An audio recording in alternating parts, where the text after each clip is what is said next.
अडानी के अगेंस्ट मैं अडानी जी नहीं कहूँगा, क्योंकि जो देश को खा रहे हैं उनको देखना चाहिए कि पूरा हिंदुस्तान को आज एक आदमी के लिए। अरे यार हनुमान जी, आप इसको हटानी यार, छोड़ दो जिसको लेने को भी कहाँ एक आदमी छोटे से आदमी को आज बन गया। उसको बड़ा करो ना, उनके अगेंस्ट हमने किया। पर मैं आपने सुना भी होगा कि हमें बीजेपी को हराना है। अगर अडानी अंबानी को खत्म करना है, समाजवादी तो हमें अडानी अंबानी को खत्म करने के लिए बीजेपी को आगे पूरे कांग्रेस को, पूरे लोगों को, पूरे हिंदुस्तान के जो लोग हैं उनको ये सोचना पड़ेगा कि हमने इनसे छुटकारा कैसे पाना। एक आदमी के लिए इतना कुछ हो जाना और देश के लिए कोई चीज नहीं। कहाँ गया मिड डे मील, कहाँ है, ऐसी कई स्कीम्स हैं, मनरेगा है, नरेगा है। आपने देखा होगा कि जो फूड सिक्योरिटी पे उसके ऊपर कितना कट लगाते हैं।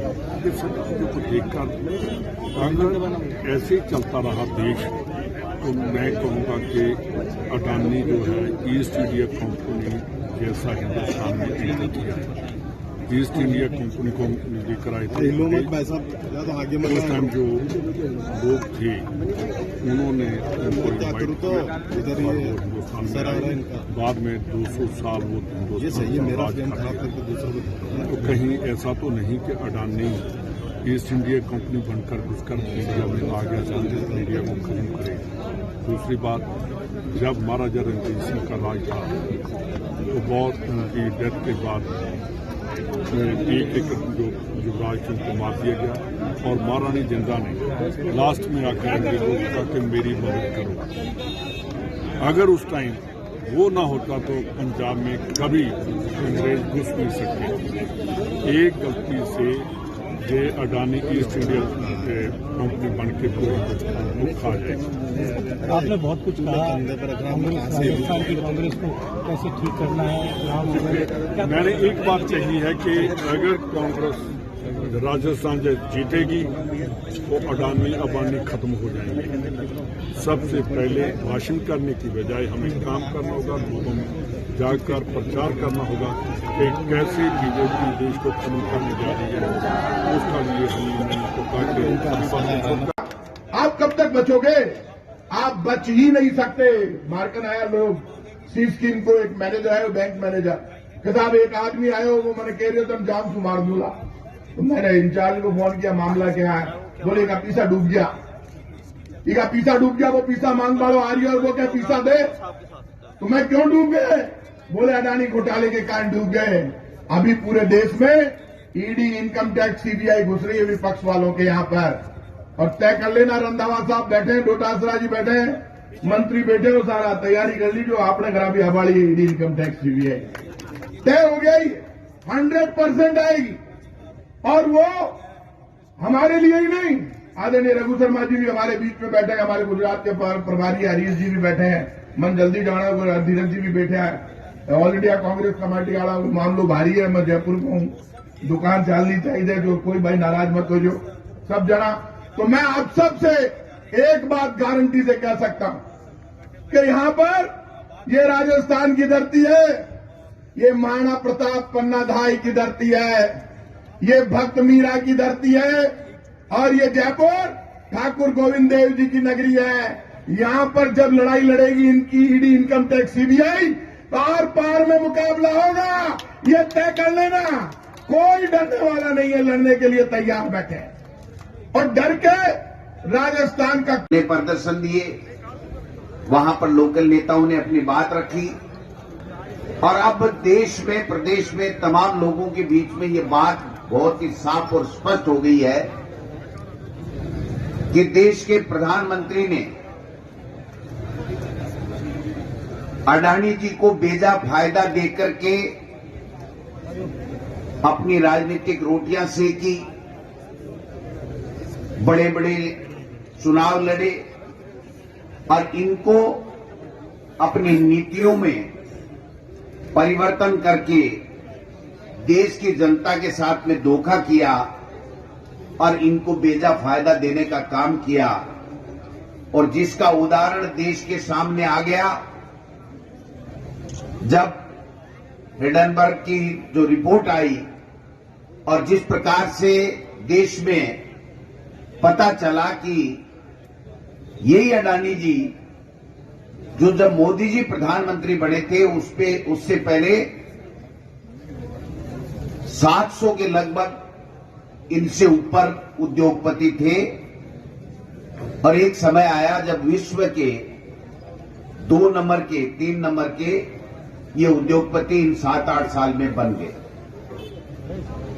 किस प्रकार से देश और विदेशों में हमारी जो संस्थाएं देश के अंदर हमारे कांग्रेस पार्टी ने 70 साल में बनाई और जो फायदे में चल रही थी, उन संस्थाओं का दुरुपयोग करके उनका जो लाभ था, उनका जो पैसा था, जो जनता का पैसा उनके पास में था, उसको किस प्रकार से अडानी जी को दिया गया, एसबीआई से किस प्रकार से दबाव देकर के जो जनता का पैसा जमा था उसको किस प्रकार से निवेश कराया गया, और किस प्रकार से एलआईसी जो हम जन्मे थे तब से सुन रहे हैं कि एलआईसी सबसे प्रॉफिटेबल पीएससी है, उसका पैसा किस तरीके से इन्वेस्ट करा करके और अडानी जी को बेजा फायदा दिया।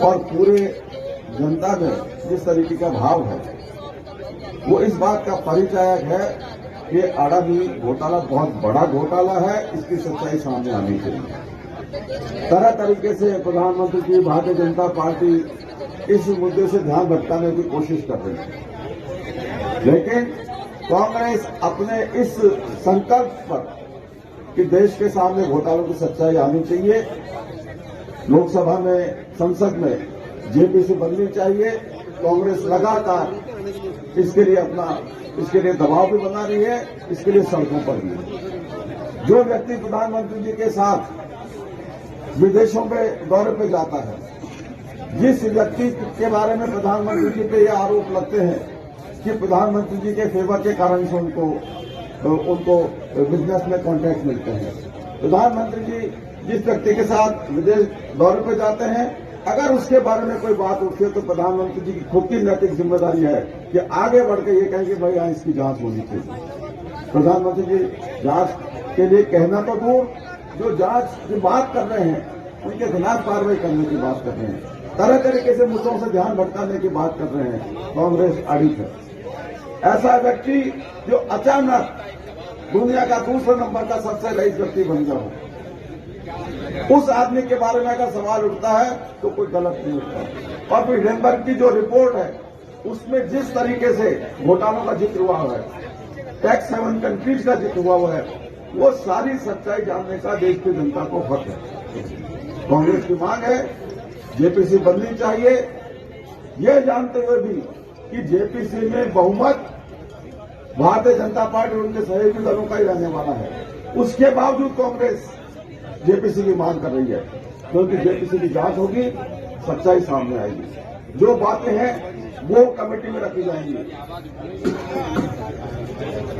जेपीसी पहले भी बनती आई है, ये कोई पहला मौका नहीं है कि जेपीसी बनेगी, इसलिए कांग्रेस की मांग पुरजोर तरीके से है देश की जनता के सामने, लेकिन प्रधानमंत्री जी और उनके लोग तरह तरीके से ध्यान भटकाने की कोशिश कर रहे हैं। राहुल जी पे सवाल उठाते हैं, राहुल जी ने इंग्लैंड में ये कह दिया, वहां ये कह दिया। देश का प्रधानमंत्री जाता है अमेरिका के चुनाव के वक्त, एक व्यक्ति विशेष का प्रचार करता है, वहां की लोकल पार्टियों का प्रचार करता है, वहां की लोकल राजनीति में दखल देता है, वो ठीक था। देश का प्रधानमंत्री विदेश जाता है, कहता 70 साल में कुछ नहीं हुआ, क्या वो ठीक था? इस देश के साथ इस देश की इज्जत कम करने की कोशिश जो हमारी 70 साल की, जैसा कि आप सभी जानते हैं कि आज जो हमारे कांग्रेस पार्टी के शीर्ष नेतृत्व ने जो अडानी घोटाले के खिलाफ अभी कुछ दिन पहले आपने देखा था कि जिला स्तर पर भी हमने इस प्रकार के प्रदर्शन किए थे, और आज प्रदेश स्तर पे जो है आज ये प्रदर्शन हो रहा है, राजभवन का घेराव हो रहा है।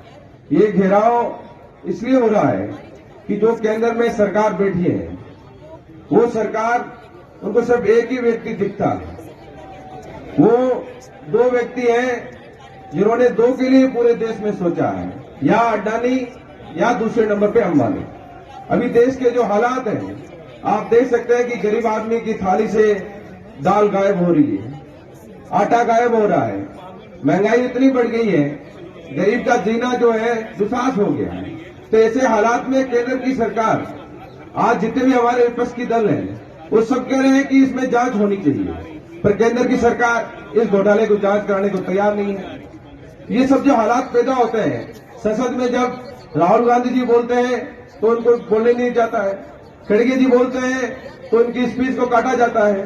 जब संसद में वो सुनने को तैयार नहीं है, मीडिया में कुछ छपने को तैयार नहीं है, सब जगह उन्होंने कंट्रोल कर रखा है। तो राहुल गांधी जी ने जब यात्रा निकाली उस समय भी आवाज उठाई थी, 3500 किलोमीटर चल के कन्याकुमारी से कश्मीर तक गए। तब उन्होंने एक ही कहा था, जब हमारी कोई बात नहीं सुनेगा तो हम सड़कों में उतर के देश की जनता को बताएंगे। तो आज सच सामने आ गया। आज विदेशों में जो एजेंसियां बैठी हैं उन्होंने सच्चाई आईना दिखा दिया कि आप जिस व्यक्ति को आप साथ दे रहे हो उस व्यक्ति की सच्चाई क्या है। जो व्यक्ति दूसरे नंबर पे था आज उन्होंने वापस 22 नंबर बता दिया। 2014 में जो 600 नंबर पे था आज इतना बड़ा पैसा उनके पास कहां से आया। आज शेयर मार्केट में जिनका पैसा लगा है वो व्यक्ति चिंतित है। आज कांग्रेस पार्टी उनके साथ खड़ी है कि आप जिस व्यक्ति को साथ दे रहे हो उससे देश के हालात खराब होंगे। आज डॉलर की देखो आप 82 रुपए डॉलर हो गया। जो लोग कहते थे मन। डाउनलोड करें अमर उजाला ऐप और पाएं खबरें लगातार।